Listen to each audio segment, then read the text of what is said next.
그래서 예수 그리스도께서 십자가에서 피 흘려 죽으셨는데 그 피 흘려 죽으심으로 말미암아 인간의 모든 죄의 대가가 치러졌습니다. 그러면 정말 인간의 죄가 완전히 해결되었는지를 확인을 해야 되겠죠. 근데 그걸 확인할 수 있는 증거가 있습니다. 그것을 하나님께서 어떤 방법으로 알려주셨냐면 구약시대에 율법을 통한 제사를 통해서 알려주셨는데요.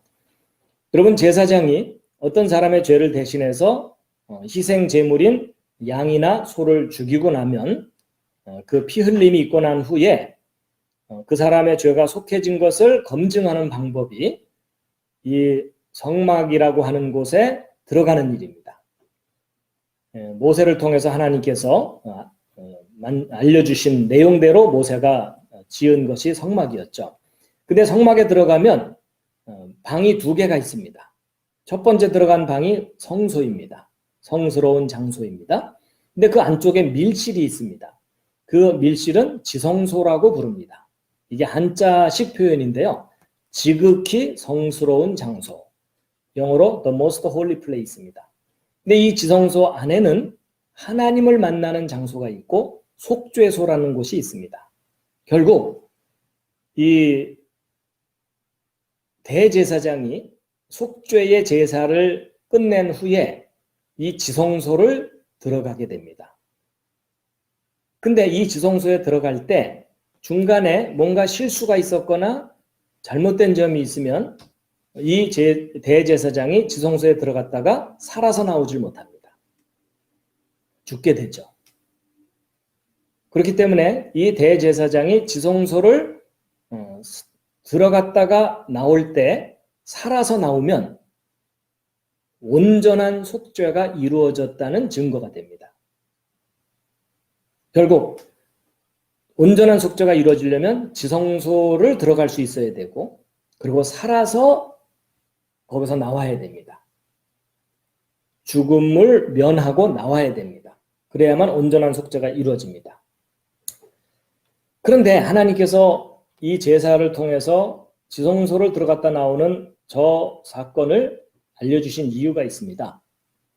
그것이 바로 이제 온전한 속죄에 대한 증거인데 2000년 전에 예수님이 십자가에서 죽으셨을 때 그 죽으시는 그 순간 어떤 일이 벌어졌습니까?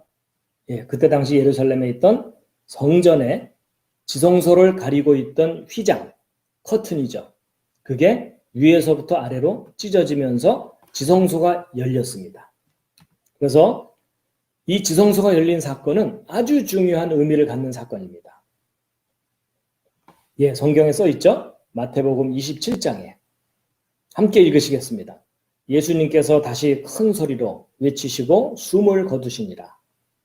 그 결과 바로 그 순간 성전의 휘장이 위에서 아래로 둘로 찢어지고 그러면 이 커튼이 아래에서부터 위로 찢어졌다면 인간이 찢었을 가능성이 있습니다.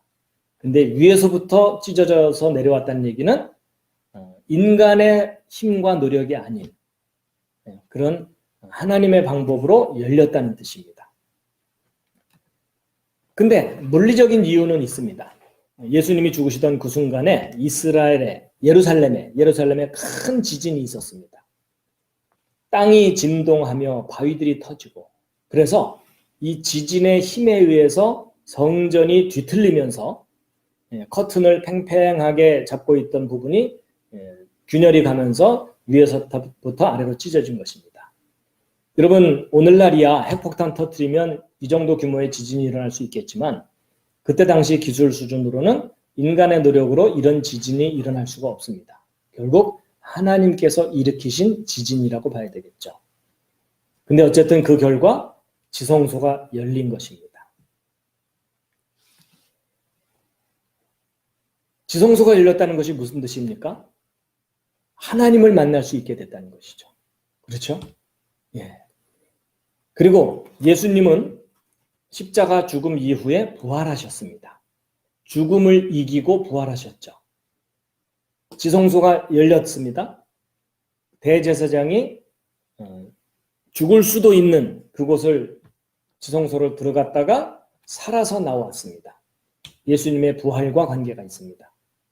결국 예수님이 죽으실 때 지성소를 가리던 휘장이 열렸다는 것은 인간의 죄가 해결됐다는 것을 증거하는 것입니다. 그래서 히브리서 9장 12절에 있는 말씀 함께 읽으시겠습니다.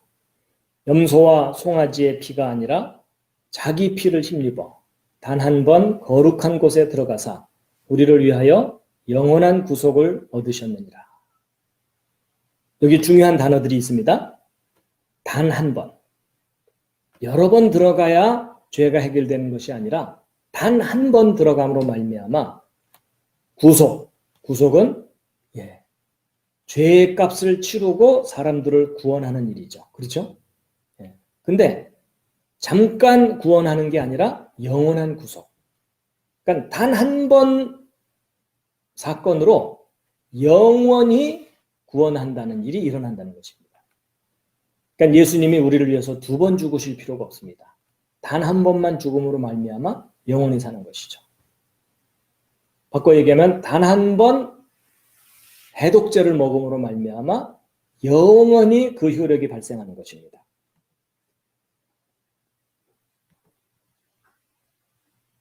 예전에는 매년 제사를 드렸어야 됩니다. 백성들의 죄를 해결하기 위해서. 근데 예수님 이후에 법이 바뀌었습니다. 단 한 번으로 영원한 제사를 드리는 겁니다. 개정된 법을 우리가 따라야 됩니다. 그래서 예수 그리스도의 십자가 사역의 가장 하이라이트는 지성소가 열린 것입니다. 죄인인 우리가 예수님의 힘입어 하나님과 함께 하게 될 수 있다는 것입니다. 지성소를 마음대로 드나들어도 죽지 않는다는 겁니다.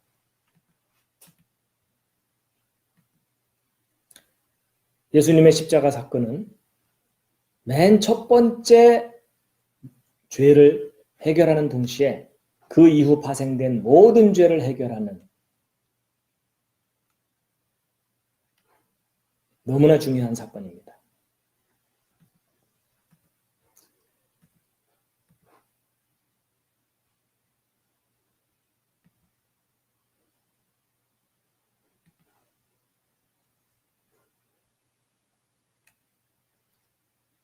아직도 지성소 열리지 않은 줄 알고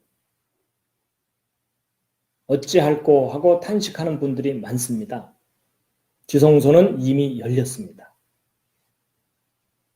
근데 그것을 들어가는 방법은 예수 그리스도를 통해서만 들어갑니다.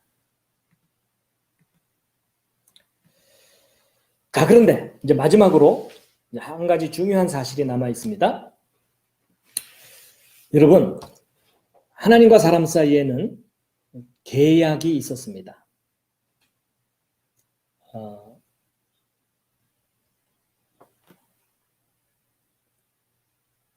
새로운 계약이죠. 새로운 계약. 하나님이 하신 일은 예수 그리스도를 보내셔서 영원한 속죄, 죄의 대가를 치르신 겁니다. 그렇다면 우리 인간이 해야 될 일은 선택하는 일인데 어떤 선택이냐? 마치 에덴 동산에서 선악을 알게 하는 나무의 열매를 먹을 수도 있고 안 먹을 수도 있는 선택권을 가진 것처럼 예수 그리스도의 영원한 속죄를 받아들일 수도 있고 거부할 수도 있는 선택권을 가진 것이 사람입니다. 그런데 예수 그리스도의 영원한 속죄를 인정하고 받아들인 사람은 영원한 생명을 얻고 영원히 행복한 삶을 누리게 됩니다. 그런데 그것을 받아들이지 않고 거부하면 책임을 져야 됩니다. 멸망과 지옥을 가야 됩니다. 예수님이 십자가에 달리셨다 그래서 모든 사람이 구원받는다는 것은 맞는 말이 아닙니다.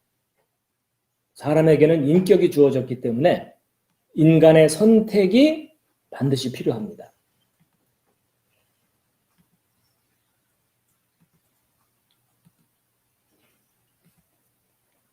요한계시록 3장 20절을 함께 읽으시겠습니다. 보라, 내가 문에 서서 두드리노니 누구든지 내 음성을 듣고 문을 열면 내가 그에게로 들어가 그와 함께 만찬을 먹고 그는 나와 함께 먹으리라.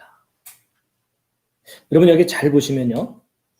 예수님이 문 바깥에서 두드린다고 되어 있습니다.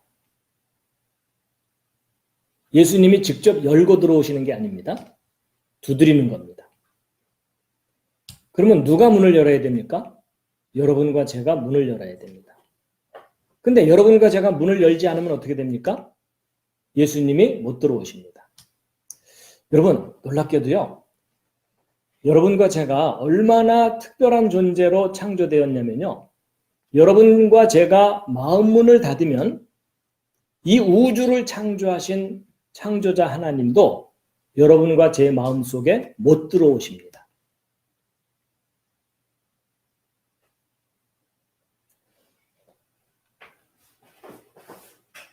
하나님도 여러분과 저의 허락 없이는 여러분과 저의 마음속에 못 들어오십니다.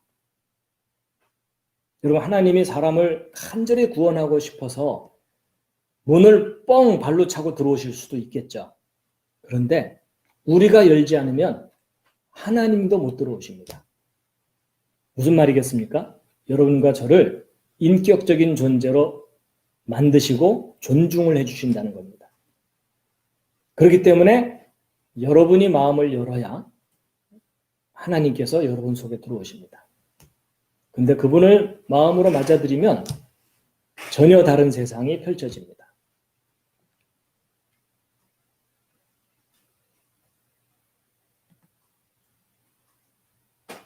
여러분 여기 함께 먹으리라 이런 표현이 있죠? 그럼 먹는다는 게 뭐죠? 내가 살기 위해서 음식이 대신 희생당하는 겁니다. 희생을 통해서 내가 사는 것입니다. 그렇죠? 예, 먹는다는 행위는 생명을 유지하거나 얻는 행위입니다. 그래서 예수 그리스도를 받아들이면 생명을 얻게 된다. 그런 표현입니다.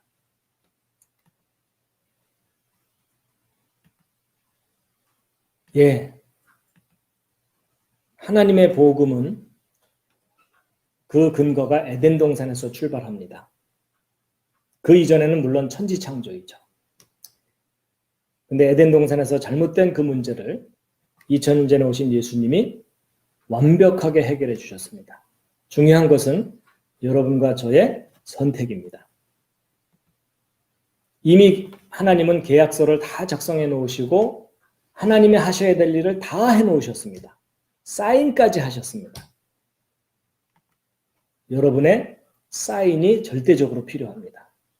여러분이 거기에 사인하지 않으면 하나님도 어쩌지 못하십니다. 근데 하나님은 잃어버린 자녀를 되찾듯이 여러분과 저를 하나님의 자녀로 되찾기를 간절히 원하시고 그 내용이 성경에 자세하게 기록되어 있습니다.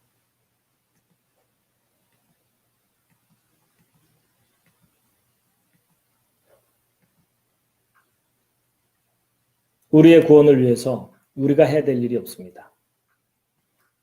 인정하고 받아들이기만 하면 됩니다. 그 이상의 무엇을 해야 된다는 것은 잘못된 교훈이라고 저는 생각합니다.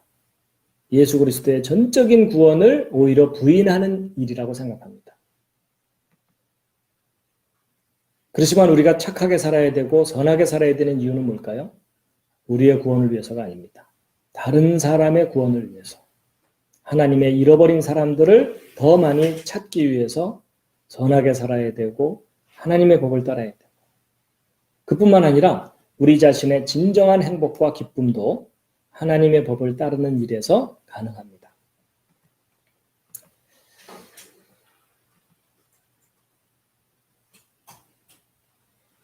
여러분 하나님이 이 세상에 발표하신 법 중에 가장 큰 법이 무슨 법이죠? 구원의 법입니다.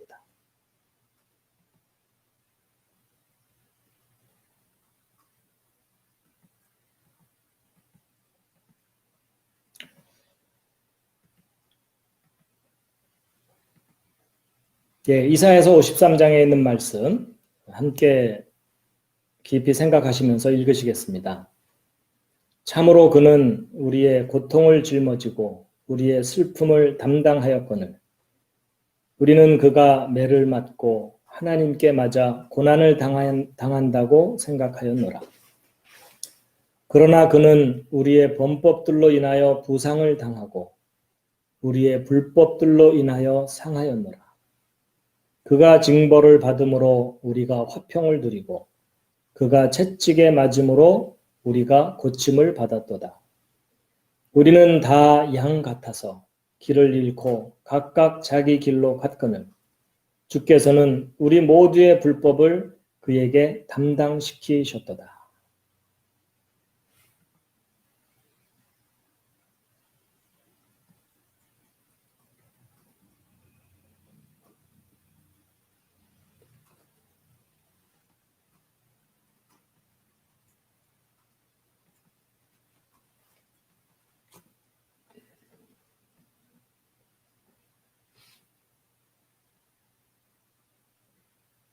네, 시간이 좀 지났지만 한 가지 말씀을 좀 함께 생각하고 이제 마무리를 하도록 하겠습니다. 여러분, 그 예수 그리스도의 그 피 흘림으로 말미암아 우리의 죄가 온전히 해결되었지만 그럼에도 불구하고 우리의 행위가 있어야만 선한 행위가 있고 성결한 삶이 있어야만 구원이 완성될 수 있다라는 그런 가르침이 있기도 합니다. 그런 가르침이 생긴 이유가 빌립보서 2장 12절이 그 근거 중에 하나인데요. 이것은 킹 제임스 버전 흠정역 번역이 아니고 일반 그 개역 성경 번역인데요. 아마 익숙하실 겁니다. 이 구절이. 함께 한번 읽으시겠습니다. 그러므로 나의 사랑하는 자들아 너희가 나 있을 때뿐 아니라 더욱 지금 나 없을 때에도 항상 복종하여 두렵고 떨림으로 너희 구원을 이루라. 이렇게 되어 있습니다. 여러분, 이 구절을 여기 두렵고 떨림으로 너희 구원을 이루라 라는 요 말씀대로라면 어떤 의미가 되냐면 너희가 아직 구원이 온전히 이루어지지 않았기 때문에 두렵고 떨리는 마음으로 구원을 이루어 가야 된다. 그림으로 표현해드리면 어떤 사람이 살던 중에 복음을 알게 됐어요. 그래서 그 복음에 대해서 긍정적으로 예스하고 받아들였어요. 그런데 예스하고 받아들이는 그 순간 구원이 이루어지는 것이 아니라 그 이후에 정결한 삶을 살고 선행을 행하고 덕을 쌓아야만 구원이 완성되는 거다 라고 생각한다면 그 사람은요, 구원에 대한 확신이 없이 죽을 때까지 자기가 아직 구원받지 못했다는 불안감을 가지고 평생을 살아야 됩니다. 그렇죠? 그런데요, 성경은요, 이 번역을 정확하게 잘 할 필요가 있습니다. 번역이 잘못되면 교리가 달라집니다. 킹 제임스 버전 흠정역 번역은요, 가능한 한 원문에 가깝게 번역을 한 것입니다. 그런데 킹 제임스 번역 흠정역은요, 뒷부분의 번역을 보시면 두려움과 떨림으로 너희 자신의 구원을 일하여 드러내라 이렇게 표현되어 있습니다. 자, 두 번역이 비슷한 것 같지만 크게 다릅니다. 그림으로 표현해드리면 일단 킹 제임스 버전 영역을 보게 되면요, 여기 너희 구원을 이루라, 이루어 나가라, 이게 기존의 번역인데요.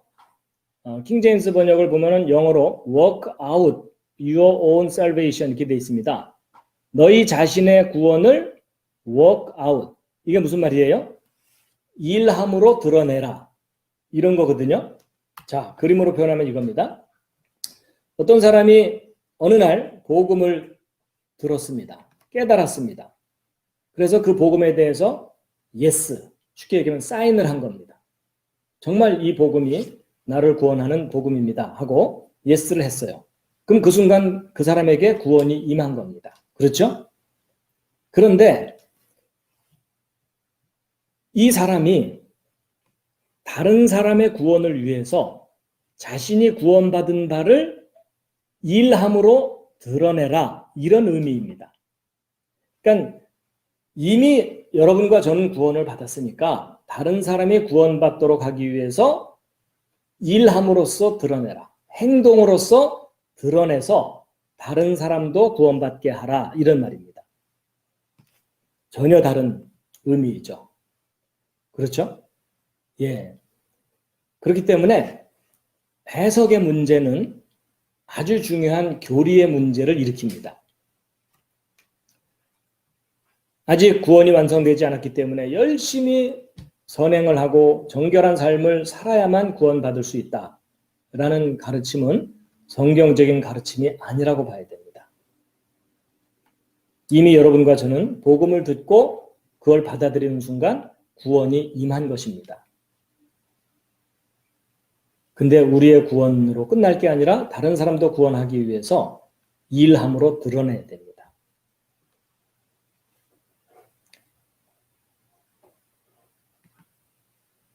여러분과 저는 이미 계약서에 사인을 한 사람들입니다. 여러분 스스로 저 계약서에 서명을 지우지 않는 한은 하나님께서도 취소시키지 않으십니다.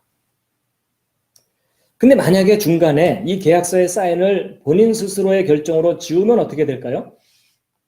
저도 그 부분은 확신하지 못합니다. 한 번 사인하면 영원히 효력을, 중간에 본인이 취소해도 영원히 효력을 발휘할지, 아니면 한 번 사인했지만 본인이 스스로 결정해서 그 사인을 번복하면 구원받지 못할지는 저도 주님께 가서 확인해 봐야 되는데, 가능한 한 여러분이 안전한 길을 걸으시기 바랍니다. 한 번 사인한 그 사인을 절대로 취소하지 마시기 바랍니다. 여러분이 스스로 취소하지 않는 한 영원히 효력을 발휘할 가능성은 거의 100%입니다. 근데 중간에 취소했을 경우 그 계약서가 유효할지 무효일지는 저도 그것은 장담해서 말씀드리기 힘듭니다. 근데 우리가 어떤 선택을 할 때 안전한 선택을 해야 되겠죠.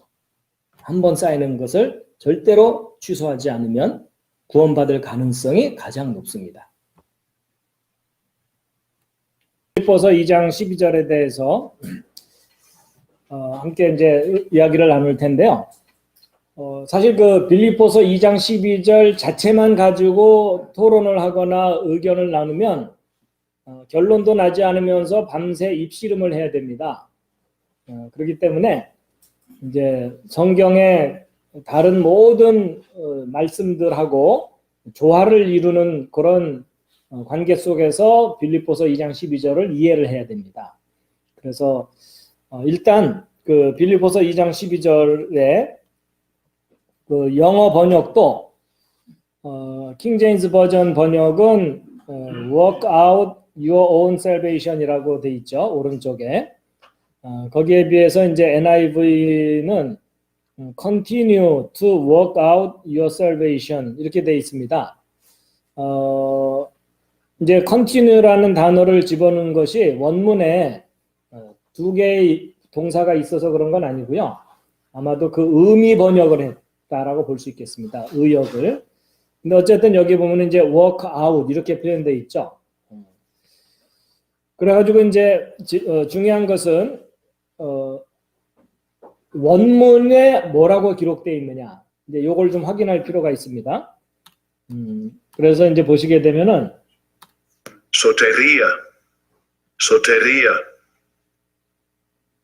예, 여기 잠깐만요.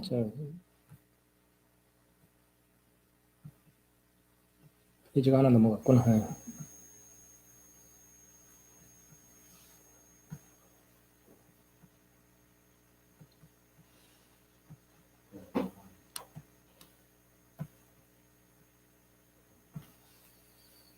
네, 일단 원문 이제 신약 성경은 헬라어로 원문이 기록되어 있기 때문에 이게 이제 헬라어 표현입니다.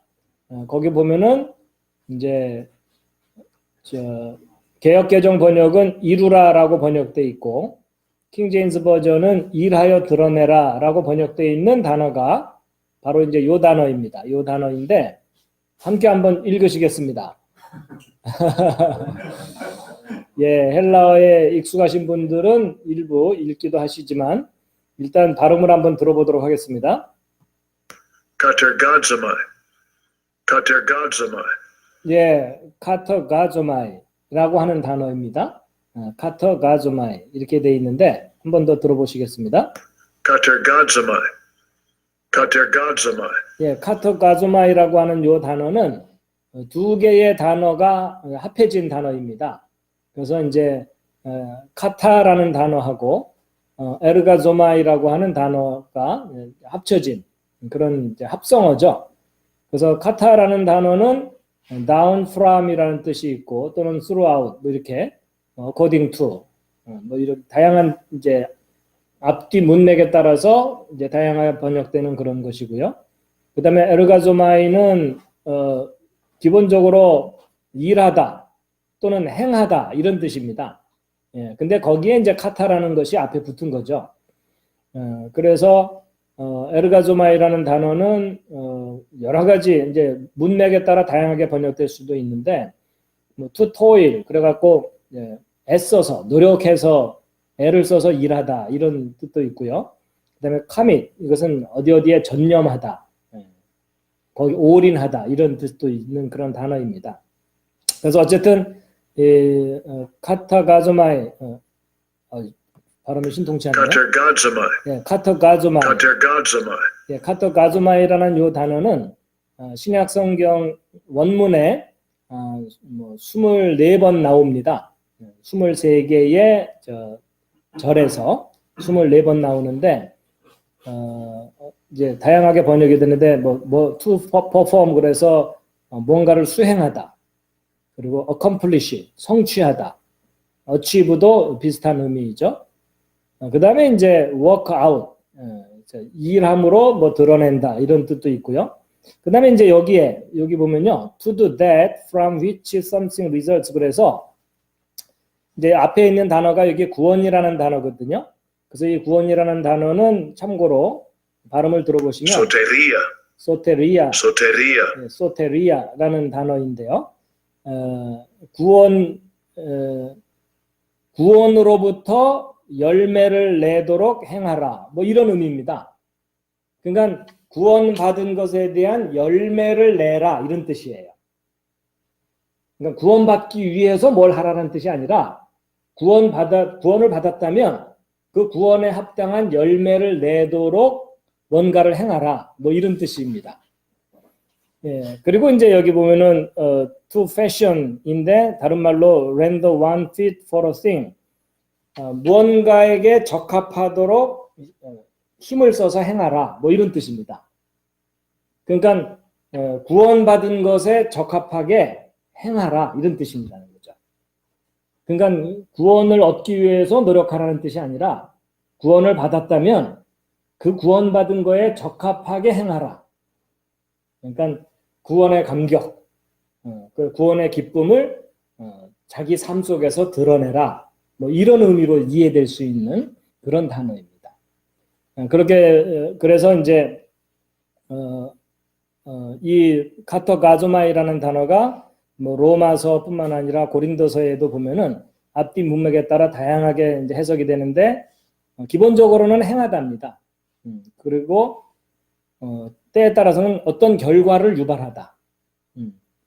그리고 무엇의 원인이 되다. 뭐 이런 뜻입니다. 그러니까 구원의 원인이 되도록 해라. 그 얘기는 뭐냐면 다른 사람도 구원받을 수 있도록 네가 그 원인이 되라. 이런 의미도 있는 거예요.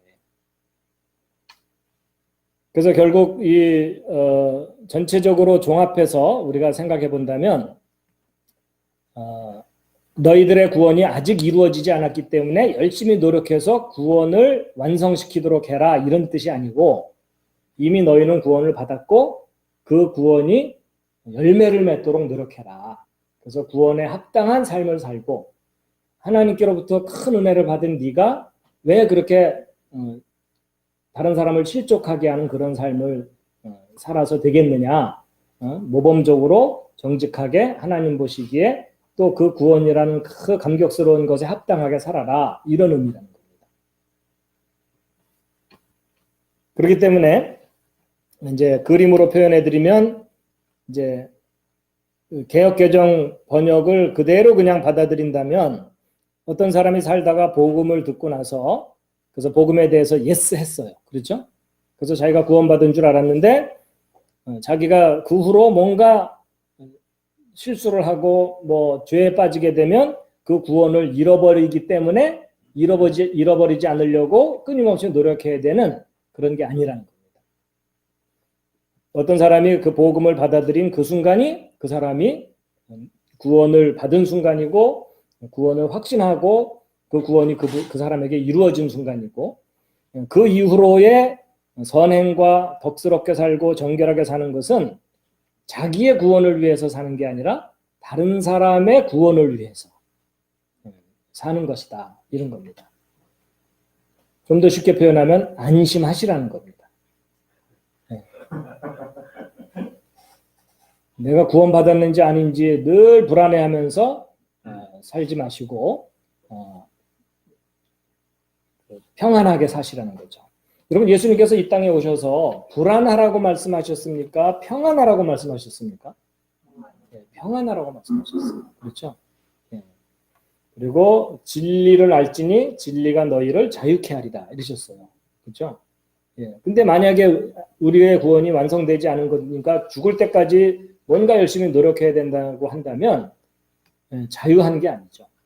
그렇죠? 예. 구원이라는 것에 매여 사는 거죠.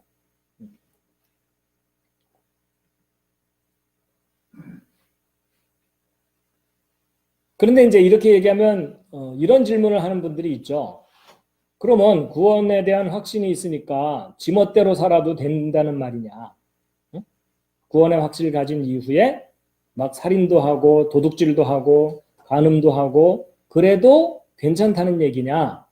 응? 이런 이제 질문 내지는 시비를 거는 분들도 있죠. 그런 거 그렇게 도전을 해오는 분들에게는 뭐라고 설명을 해줘야 되죠?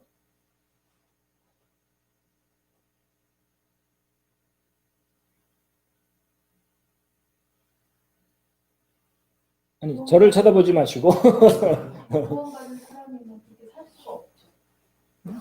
왜냐하면 예. 그 왕의 신분과 거지의 신분이 자기의 신분에 따라서 행동을 하듯이 구원을 이미 받은 사람은 뭐 이제 그 하나님이 싫어하시는 그런 일을 하고도 죄책감을 느끼지 못하거나 그렇게 아무렇게나 살 수가 없는 것 같아요. 상태가. 아니 그럼에도 불구하고 우리가 이제 주변을 관찰을 해보거나 해보면은 이미 구원에 대한 확신이 있음에도 불구하고 실족하는 정도가 아니라 옛 습관을 버리지 못하고 다시 그 옛날에 그 죄를 짓는 상태로 다시 빠지는 사람들이 있잖아요. 그렇죠? 자, 그런데 이제 한 가지 생각해 봐야 될 게 이제 뭐가 있냐면요. 제가 이제 그 구원에 대한 계약이라는 표현을 쓴 적이 있잖아요. 그래서 하나님께서 우리의 속죄를 해주셨고, 우리가 서명까지 하셨어요. 그래서 우리가 거기에 대해서 전적으로 동의하고 사인까지 했어요. 그렇죠? 이제 그래갖고 그 구원이 영원히 지속될 거라고 이제 생각을 했는데, 성경을 보면 배교라는 표현이 있잖아요. 그렇죠? 그럼 어떤 사람이 배교를 했어요. 그래갖고 저 계약서상에 서명한 것을 본인의 선택으로 취소를 했다고 치자고요. 그럼 그 구원은 그 사람에게 이루어지지 않고 떠나는 거냐 하는 거죠. 근데 사실은 그런 상황 자체를 배교라고 하잖아요. 그러면 결국은 사람들이 각자 자기의 선택에 의해서 저 계약서에다가 사인을 했다가 자기의 선택에 의해서 사인을 철회를 했다가 그러다가 나중에 또 다시 회개를 하고 다시 또 사인을 했다가 또 철회를 하고 가정이에요. 가정. 그랬을 때 저기에 사인한 그 시간만큼만 구원이 유효한 건지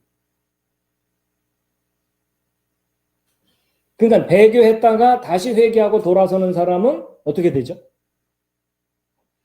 문제는 그렇죠. 왜냐하면 이게 배교하고 안 하고 문제는 삶과 죽음의 문제입니다. 만약에 배교한 사람이 다시 예수님을 갖다가 영접해가지고 구원받을 수 있는 길이 있었다면, 그죠? 예수님께서 미리 거기에 대해서 복음에서 언급을 했겠죠. 굉장히 중요한 문제니까. 근데 예수님은 분명히 다른 사람 앞에서 나를 부인하는 자는 나도 그를 부인하리라고 그러셨거든요. 아니, 근데 그거하고는 좀 구별을 해야 되는 게 뭐냐면, 중요한 것은 이거예요. 그래서 이제 제가 좀 드릴 말씀이 뭐가 있냐면, 제가 이제 공학을 공부했잖아요.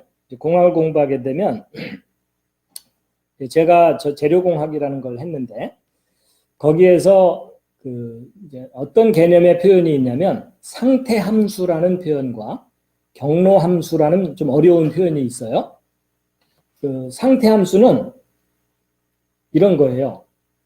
그리고 온도가 50도에서 100도로 올리잖아요. 그러면 천천히 온도를 올리건 빨리 온도를 올리건 그냥 100도인 상태는 어떻게 해서 온도를 올렸느냐에 상관없이 그냥 100도인 거예요. 그게 이제 상태함수라는 거예요. 상태. 근데 경로함수는 뭐냐면 제가 집을 갈 때 자동차를 몰고 집을 갈 수도 있고 걸어서 갈 수도 있어요. 근데 자동차를 몰고 가면 앉아서 페달만 밟고 이것만 조종하면은 핸들만 조종하면 가게 돼 있어요. 그러면 노력이 훨씬 적죠. 근데 걸어서 가게 되면 여기서 몇십 킬로미터를 걸어가야 되니까 땀 뻘뻘 흘리면서 애를 써서 가야 되거든요.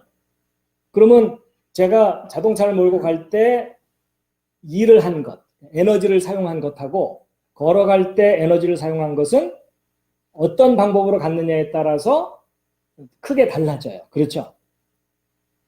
이제 그런 걸 경로함수라 그래요. 어떤 경로를 통해서 그 일을 성취했느냐 하는 것이에요. 그러니까 온도는 상태함수라고 표현하고 그 다음에 노동하는 것은 경로함수라고 표현하거든요. 그러니까 무슨 말이냐면 구원을 얻기 위해서 얼만큼 노력했느냐에 따라서 구원을 이루냐 못 이루냐 그게 결정이 되는 거라면 그거는 경로함수에 해당돼요.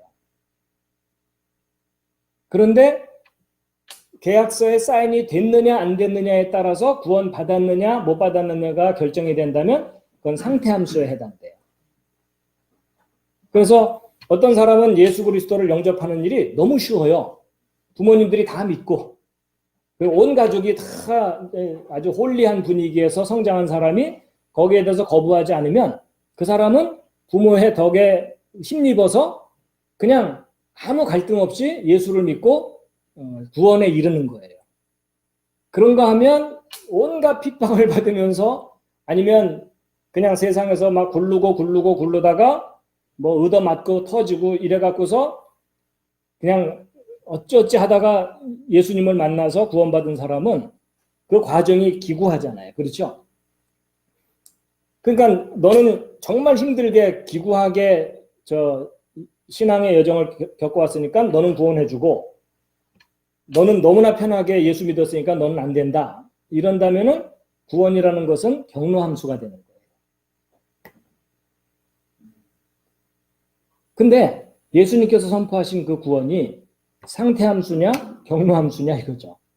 열심히 노력을 많이 해야 구원을 얻는 거냐 아니면 예수를 믿는다는 그 상태만 오케이면은 구원을 받는 거냐는 거예요. 그래서 제가 이제 무슨 말씀을 드리려는 거냐면 우리가 누군가에게 길을 인도할 때에는 가장 안전한 길로 인도해 줘야 돼요. 그렇죠? 그렇다면 이제 보세요. 내가 예수 그리스도를 구원의 주로 받아들였어요. 모든 것에 대해서 예스를 했어요. 그럼 이제 구원이 이루어진 거죠. 그렇죠? 이루어진 상태예요. 그랬는데 배교를 했다가 다시 회개를 하고 돌아와도 주님께서 구원해 주실 가능성이 있죠. 왜냐하면 배교했다가 돌아온 사람은 절대 구원 못 받는다고 예수님이 단정적으로 얘기하지는 않으셨으니까. 그렇죠? 그렇죠? 오케이, 잠깐만요. 제가 정리를 해드릴게요. 그래서 자기가 배교를 했다가 다시 회개하고 돌아왔었을 때 예수님이 회개하고 예수 그리스도를 인정한 그 상태 때문에 다시 구원을 회복시켜 주셨다고 주실 수 있다고 생각하자고요. 그러다 또 배교를 해서 그러다가 또 돌아왔어. 근데 어쨌든 그 사람이 죽기 직전까지의 상태는 결국은 예수님을 인정하는 상태였다고 치자고요. 그러면 그 사람이 구원받을 가능성이 있죠. 구원받는다고 단정하는 게 아니라 구원받을 가능성이 있다고 하자고요. 그렇죠? 예. 그런데 배교했다가 뭐 돌아왔다가 배교했다 돌아왔다 그러다가 죽기 직전에 상태가 배교한 상태잖아요. 그러면 가능성이 적거나 없겠죠. 그렇죠? 예. 그런가 하면 어떤 사람이 예수 그리스도를 믿은 상태에서 그걸 그대로 지키면서 죽기 직전까지 그 상태를 유지했어요. 그럼 그 사람은 뭐 말할 나위 없이 그냥 구원이 임한 거겠죠. 오케이? 그러면 이제 우리가 사람들에게 안전한 길을 제시해 줘야 되잖아요. 그렇죠? 그러니까 당신이 구원받은 상태였다가 배교를 했다가 다시 돌아와도 구원받을 가능성도 있다. 그렇지만 구원받지 못할 가능성도 있을 수 있다.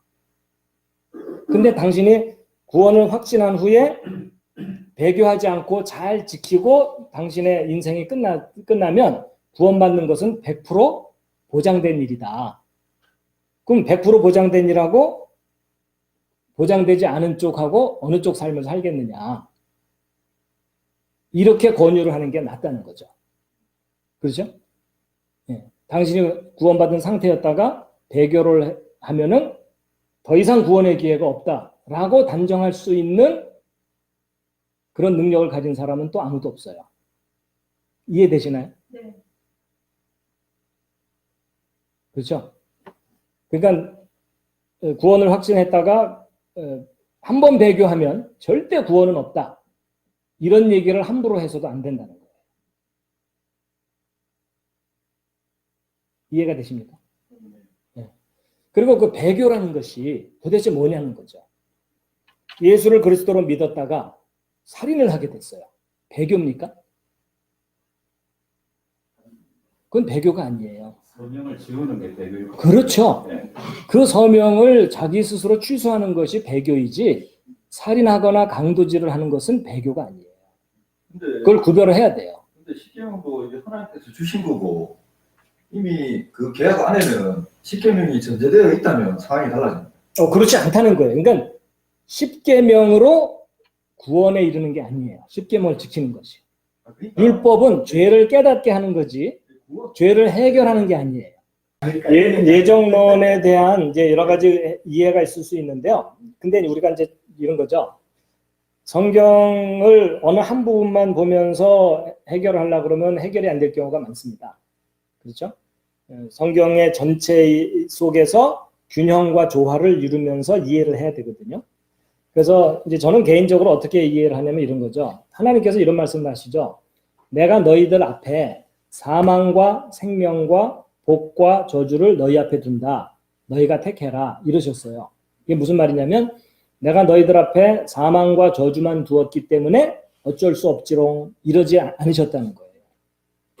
그러니까 너희가 생명의 길을 택하면 생명을 얻게 되도록 예정돼 있고 너희가 사망의 길을 택하면 사망이 예정돼 있다.